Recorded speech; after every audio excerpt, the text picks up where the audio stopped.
All right, so this one, I'm really almost recording this more so because I want a couple of my statements to be out there online, even though it's not like I have a following or anything, so it's not like I'm going to be able to shift any narratives or tides or anything like that. But I keep seeing a lot of hate on the internet about these announcements that Dana made last night for International Fight Week and UFC 319. What is going on? Like MMA, you guys are such babies. I actually for real can't complain that or can't complain that. Can't understand that, okay? You guys are complaining about a card. Let's read through this real quick, okay? And let's remember, okay, guys? Let's not forget rankings don't mean anything, right? Who makes the rankings? Where is John Jones ranked pound for pound? Why are you guys so attached to this stupid number next to somebody's name and not the name itself and all of the performances that they've given you in the past? Take that and remember that through the rest of what I'm about to say, okay? The main event for International Fight Week this year, 2025, is going to be Ilia Topuria versus Charles Oliveira. So, again, let me just put my Dana cap on for a second and remind you who these two people are. Ilia Topuria in his last two fights has knocked out Alexander Volkanovski and Max Holloway. Max Holloway now again is the person who before that point had never officially been knocked down in the UFC. I understand there was the Poirier fight. I understand there was the Gaethje fight. Technically, if you go on ESPN or UFC Stats or any website at all that keeps track of statistics after UFC fights, Max Holloway had not been knocked down, period, before he stepped in the cage with Ilia Topuria and got flatlined, okay? Now, Ilia Topuria, I don't think it's that much of a jump to call him one of the most prolific knockout artists of the modern day, considering he's knocked out a couple pretty unknockable people. He knocked out Jai Herbert up a weight class. That's at this weight class, lightweight. Okay, he is facing off against Charles Oliveira, who has the most submission wins in UFC history. Right. So again, it's not that much of a stretch to call him one of the most dangerous grapplers in the modern history. Okay. So you've got, you can call it the classic striker versus grappler, even though everybody knows that if you follow that that's not what this is, because Ilia actually has a really, really, really solid grappling game, and Charles has a really, really, really, really solid striking game. So this is actually just a really solid test for Ilia, or a way for Charles to get back and maintain his spot at the top of lightweight. This fight, even though I was kind of hating on it a little bit ago because Arman is above Charles, right? This fight is entertaining. This fight sells. This is a good fight, okay? Moving down the card, we have Alexandre Pantoja versus Kai Kara France. Pantoja has cleared out pretty much his entire division. He should be moving up soon. I don't know if that's a him or a UFC or a what type of problem, but he's pretty much done at flyweight, right? We can agree on that. Kai Kara France is like the only person that they can match him up against, and it doesn't have a 2 or a 3 or a 4 next to it. You know what I mean? So Kai Kara France is getting this title shot off of almost nothing. Moving on though to the featured fight, Paulo Costa versus Roman Kopylov. Why are so many people shitting on this fight? I understand that Costa had a kind of boring performance with Sean Strickland, but also that is exactly what Sean Strickland does, is he makes everybody as boring as they could possibly be. So literally what's the Costa has had Costa win on that. He had that war with Romero. I know it's like a weird, but he had fought Luke Rockhold. He's a goofball, you know what I mean? I get it, He had the lackluster performance against Marvin Vettori, lackluster performance against Robert Whittaker. It's whatever, man. When Costa is on, we all know he's on, man. The Uriah Hall knockout, the Johnny Hendricks knockout. I get that that's Johnny Hendricks on his way out, and I'm going back a good 7-8 years right now. But Costa, bro, Costa's funny. We all love Costa. Why are people acting like he's not good suddenly? Okay, he's definitely must see. His inactivity has just made motherfuckers forget about him. He's still like he's still one of the top dogs in middleweight, even though he's only ranked. What is he ranked now? Like 10, something like that, something goofy. Hang on, let me look real quick. 12. He's ranked 12 for whatever reason now, but it's Polo Costa, bro. We all want to see him fight. And he's fighting Roman Kopylov, who, guess what, has some hype to him, you know what I mean? Now, this isn't the most, like, stellar prospect anybody has ever seen or anything like that, you know? He's had a real iffy UFC career, but, you know, he's coming off a KO of Chris Curtis. He beat Cesar Almeida. He lost to Anthony Hernandez, but, like, you know, this Napoleon Dynamite looking guy, essentially any Brazil versus Russia, let's just be excited for it because it's a good rivalry, and if Brazil can get the dub, then haha, you know what I mean? Anyway, so that's 3 solid fights on the card. What else is on here? Beneil Dariush versus Renato Moicano. Yeah, sure, Dariush has slipped down the rankings a little bit, but why is this fight less entertaining now than it was before Renato took up Islam on a day's note? You know what I mean? Like, Renato was on this meteoric rise, and everybody loved everything Moicano did, and then he loses to Islam, and then people essentially forget about him because, it turns out he could afford to lose. Bro, it's Islam. Like, what are we even doing here? Renato versus Beneil answers a lot of questions for lightweight. It's definitely an important fight. I don't understand why people are acting like it's not. It's good momentum building for Moicano, or it's good little win ski for Dariush. I get it that neither of them are probably going to be in the title picture anytime soon. They're both in like the later half of their career, but we need fights like this. We need journeyman versus journeyman, because this is going to be a good fight, and this is going to answer a lot of historic legacy questions. You know what I mean? Like, Islam never got to fight Beneil Dariush, and I know that MMA math isn't anything, but if Renato does to Benny what he did to like BSD, and then Islam did that to Moicano, then I'm not too upset that I never got to see Islam versus Benny D anymore. You get what I'm saying? Do you follow? All right, moving down the card though. I think this is the reason why people got upset, at least on this screenshot, because this should not, that's not the order of the card. That should not, under any circumstances, be the order of the card. That's absolutely foolish. Justin Tafa versus Jonata Denise. I don't even know who this guy is. Justin Tafa sucks. Everybody knows Justin Tafa sucks. Oh, this is the guy who lost to Tybura on the Jones Miocic card. Yeah, so this guy sucks. His best win is Austin Lane, and that doesn't mean anything. So yeah, take this fight and move it down to the prelims, and then all of a sudden the next fight is Brandon Royval versus Manel Kape. Honestly, in my opinion, move that to right under, like, I would order the card Ilia Topuria, Charles Oliveira main event, Pantoja Kai Kara France co-main event, Costa versus Kopylov, or not. I might even do Benny D versus Renato feature fight, Royval versus Manel Kape, and then Costa Kopylov at the bottom of that.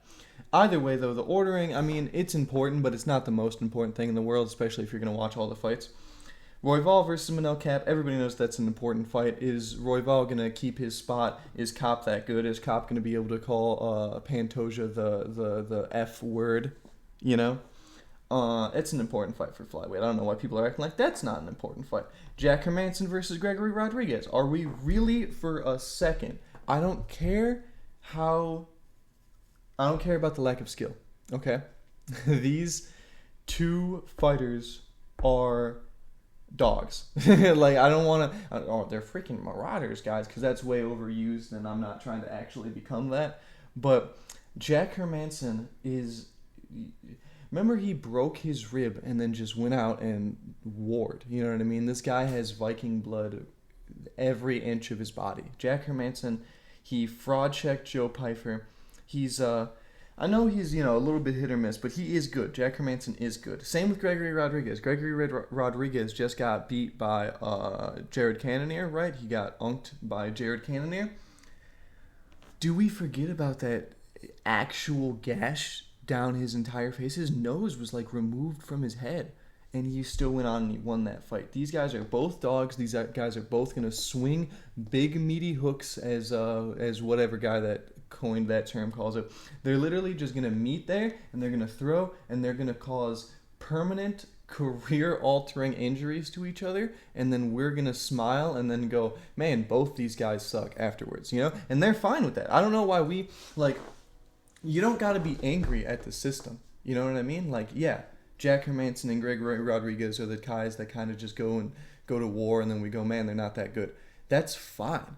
They still deserve a spot on the card. This fight is going to be fun as fuck. I don't understand why we can't just have some fun fights on the main cards, guys. Come on.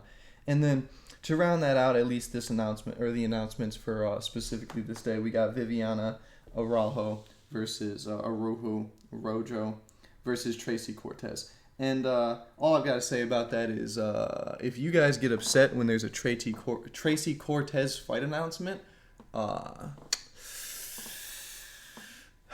you know what I'm saying? You gotta fix your priorities. If you're upset about a Tracy Cortez fight announcement, the more screen time that Tracy Cortez gets, the better. The more exposure on my feed that Tracy Cortez gets, I'm sleeping absolutely well that night. Anyway, moving on from that to the other announcement that was made. Obviously, we don't have the whole card yet, but people are already shitting on Duplessis versus Khamzat Chimaev. Granted, that's the only fight announced on that card. With that being said, me and Don, my friend, are going to that fucking... I am absolutely 1,000,000%. I will be live in Chicago at the United Center wearing some sort of a UFC paraphernalia, merchandise or whatever. I will go to Duplessis versus Khamzat Chimaev. I will finally replace my UFC hoodie that I wore until it looks like absolutely... Ooh, I have the most worn UFC Champions hoodie in existence. But, yeah, I'll be able to replace that. I'm going to be at this title fight. I'll finally get to experience. I went to a fight night in Ohio, and now I'll go to a pay-per-view in Illinois. It'll be hype. I'm excited. They can literally fill the rest of this card with tomato cans from PFL and 1, and I'm not going to care. I am getting there for the first early prelim, and I'm watching every single fight with the biggest smile on my face, and none of you guys can take that from me. I don't care if this card is good or bad. I don't care. But that was just a little, that fight, that's not as, people aren't shitting on that too much because everybody knows that fight was going to happen and that fight's going to be good. DDP versus Khamzat Chimaev. Early predictions, I probably got DDP by cartoonishly large hammer. But, going back to Topuria versus Oliveira, this is International Fight Week. This isn't UFC 300. This isn't UFC 400. This isn't UFC 500. This isn't UFC Noche. This isn't... International Fight Week happens every year, guys. What are we... Hang on a second. This is gonna add some time to the. But let me see. Adesanya versus Cannonier, which was International Fight Week one time. What card was this though? It was UFC 276. UFC 276. So that was headlined by Adesanya versus Jared Cannonier, then Volk versus Max, then Pereira versus Strickland. Okay. But right under that, see, that's the crazy thing. I just almost thought that you guys had a point, and then you know what the next fight below Pereira versus Sean Strickland is? Robbie Lawler versus Brian Barberena. Fucking defend yourselves now. Tell me that this card is better than the one that is happening this year. Pedro Munoz versus Sean O'Malley. Even if that fight didn't happen the way it did, tell me that that's a more important fight. What are we doing here, guys? Come on. What are the prelims? I guess we don't have the prelims, so I don't even need to look at the prelims. What was the next year's, though? There was Volkanovski versus Rodriguez. Volk versus Rodriguez. What card was this? I know this had Jalen Turner versus Dan Hooker on it.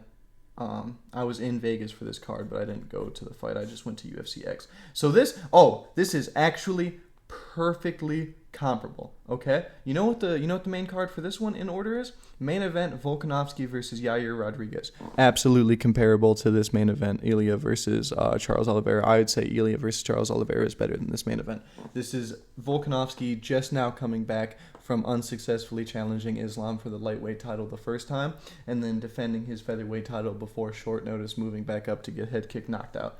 Now, co-main event: Pantoja beating Moreno for the title in that weird, lackluster kind of co-main event decision. I remember that fight. Dricus du Plessis versus Robert Whittaker. Good feature fight, okay?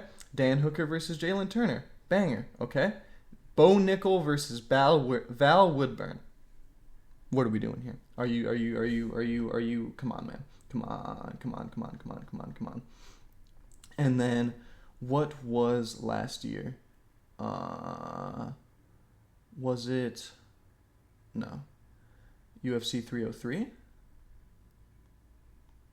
UFC 303 was Pereira versus Yuri. Co-main event: Diego Lopez versus Dan Ige. Feature fight: Anthony Smith versus Roman Dolidze. Below that was Maria Bueno Silva versus Macy Chasson. And then Ian Gary versus Michael Page. Please look me in my eyeballs and tell me that UFC 303 is better in any capacity at all than UFC 317. That doesn't make any sense. You are coping. You are lying. I don't care.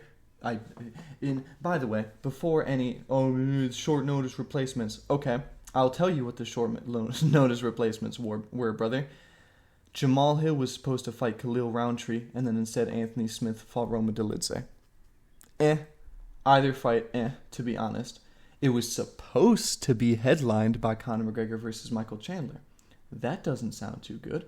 And then Diego Lopez was supposed to fight Brian Ortega instead, which, after we saw that, Diego Lopez versus Dan Ige was just as, if not more, entertaining. So, we got probably the best card we could have gotten, minus Jamal Hill versus Khalil Roundtree. Jamal Hill versus Khalil Roundtree instead of Anthony Smith is the only fight that's actually better than what we ended up getting last year and what we were supposed to get. And this card is way, way, way better. Scheduled to be way better. I don't understand all the hate. I don't understand all the, there's no important, Bro, I don't even know what you're talking about.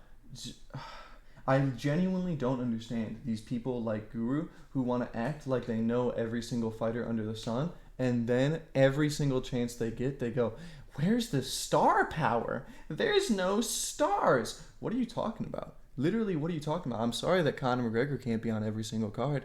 That's crazy. Are you a fan of fighting, or are you a fan of these personalities? Are you a Dana White fan? Are you a UFC fan? Or are you an MMA fan? Because I am an MMA fan. I'm a combat fan. I'll watch jiu-jitsu. I'll watch Muay Thai. I watch one championship, okay? I'm really not trying to myself, right? Because those products are inferior, obviously, right? But it doesn't, make your own lore, make your own stars. It's not I can't believe that people like Guru and Bedtime and these main players in the underground MMA media are for real after acting like they are the saving grace and the reason why MMA has any fans. In the same breath they're going, there's no star power. What do we, bro? If you really think that you single-handedly made the hype for Strickland versus Adesanya, make more hype. Ilya versus Charles should be 1,000 times easier. Way, way, way, way, way easier. There shouldn't even be a challenge in making hype for International Fight Week if you somehow got yourself excited for Adesanya versus Cannonier. What are we doing here? Anyway, this video is already 20 minutes long. I was gonna just put this at the beginning of my picks for Burns versus Moraes, but this is way too long already, so I'm not going to combine those two things. I guess I'll just upload this by itself and the only ever card announcement reaction or something. Maybe I do these more often. I don't know. But that's my take on all of this. Still a little bit frantic and scattered because I woke up not that long ago and I'm bad at writing scripts. This was all just off the cuff because I just finished MMA Guru's video and it made me mad. But Yeah, I don't know. I guess that's it. International Fight Week this year is better than a lot of people are giving it credit for, and with or without any type of undercard. People are saying that the Chicago card needs a second title fight. Why? You understand you are diminishing the idea of double title fights. Like, not every if every pay-per-view has two title fights, then immediately you're, oh, what the hell is wrong with this, when there's only one title fight. A pay-per-view only needs one title fight and then a stacked main card. And here's the deal. Every single person that complains about the $80 price for pay-per-views, I know for a fact none of y'all are paying the $80 for the pay-per-view, so you can just shut your fucking mouth. It doesn't matter. Look, I use Stream East whether it's a fight night or if it's a pay-per-view. You know what I'm saying? So it does not matter to me. Pay-per-views once a month are light years better than every fight night that happens that month, and that is objectively true. There is no way you can argue that UFC 319 is comparable to some random Apex card. If you don't want to watch it, don't watch it. Pay it. I don't even understand. People just aren't fans and they want to act like they are. And I understand setting high standards for the UFC, but if you want to do that, do things like, I don't know, call for Tom Aspinall. You know what I mean? Don't. And that's another thing. You guys, people keep making the same thing. I'm not a John Jones defender. This is hopefully going to be my last point before I get off. I hate John Jones with literally every fiber of my being. However, John Jones is not moving up a weight class. You understand that? That's why Ilya got stripped. That's why Islam got stripped. You fools, okay? Everybody wants to make this excuse that the reason why Alex Volkanovski got beat by Ilya is because he went up to lightweight and had to move back down relatively quickly. Okay, bet. So what that means is that it is at the very least unrealistic to expect any champion to move back down after they move up successfully. If they move up and win, they ought to stay at that new higher weight class, correct? Which means, why even entertain the idea of allowing them to keep their lower weight class championship? I understand that it's a little bit annoying that we can't have double champs anymore because, they're not going to let that happen. But in all of history, right, the only person to move back down and defend their championship is Amanda Nunes, and she really didn't even do that, okay? All these other people, Henry Cejudo and DC defended belts in both weight classes. Kind of, okay? In a weird, extent. Henry Cejudo never went back down to 125. DC never went back down to 205, right? So why even stall the division, as you guys love to throw that term around, stalling the division, stalling the division, stalling the division? Why stall the division by allowing the belt to be on somebody who no longer competes in that weight class? How does that make any sense? I get that it's cool and the champion versus champion looks real neat, right? But in cases like this, they want Ilya to fight before Islam, right? Because welterweight's title was just contested for. So Ilya and Charles are going to fight for the lightweight title before Islam steps in. That's as soon as they enter this octagon, he gets stripped. That's always been the case. I don't know why people are acting like there's a new practice or something like that. This whole thing, whatever. John Jones hasn't gotten stripped. All this to say, John Jones got stripped of the light heavyweight title. Are you guys for real? It was contested by Jan Blachowicz and Dominic Reyes, and that was years before he competed at heavyweight, so you guys are fools. John Jones did get stripped when he tried to do the same thing. Right now, as it stands, John Jones is simply stalling negotiations. And for all of the, blah, blah, blah, you stall, blah, blah, okay, here's the thing. Here's my little hot take. Tom Aspinall should forget about John Jones. Stop calling for the John Jones fight. You are allowing yourself to waste your own career. That's what's happening. Be a defending interim champion. Force the UFC to promote you to undisputed champion. You keep saying it's not about John, it's about the championship. You just want the championship and to build your resume. Do that then. Act like John Jones isn't one of your priorities. Ignore him like he's some weird bully or annoying kid in class. And guess what? Or like a girl. Literally like he's a girl you have a crush on. Ignore him And he will want you, Tom. You need to act like you are the thing. That is, you are the prize. You are the thing to be desired. Everybody is chasing you. So then John Jones needs to chase you. He needs you on his legacy. If you were defending 1 to 3 times a year with your interim championship, and you were able to rack up like 3 to 4 interim championship defenses by this point, the UFC would have stripped John. They either would have stripped John or the fight would have been made by his own ego. You are allowing it to happen by sitting there in the negotiations. Ask for another fight. Get another fight made. You know you can beat you beat anybody else in the heavyweight division pretty fucking easily, right? So just call for a different fight. Fight other people. Make John Jones make a decision. Because he's the one holding you up and you're letting it happen. And I don't understand why that... Everybody's frustrating on all sides, but the thing is, for as much as I hate John Jones, I understand what he's doing. He doesn't need to fight Tom Aspinall. He already has the UFC machine calling him one of the best heavyweights to ever exist. He can stall out the division until he beats the time record, you know? He doesn't need to beat title defenses. And none of that matters. He already has the most title fights in UFC history by a large margin. John Jones doesn't need Tom Aspinall right now. Tom Aspinall needs John Jones right now. But to make that switch, Tom Aspinall needs to keep fighting. He needs to build his fan base more. Casual people still pick John Jones over Tom Aspinall. I've heard it been said multiple times before. I know it's stupid, but it's true. A lot of people pick John Jones because there's not enough footage of Tom Aspinall. There's not the highlights. There's not the 20 years of dominance that John Jones has. Tom Aspinall needs to make himself undeniable, and I understand how unfair that sounds, but it doesn't matter. That's the way it is.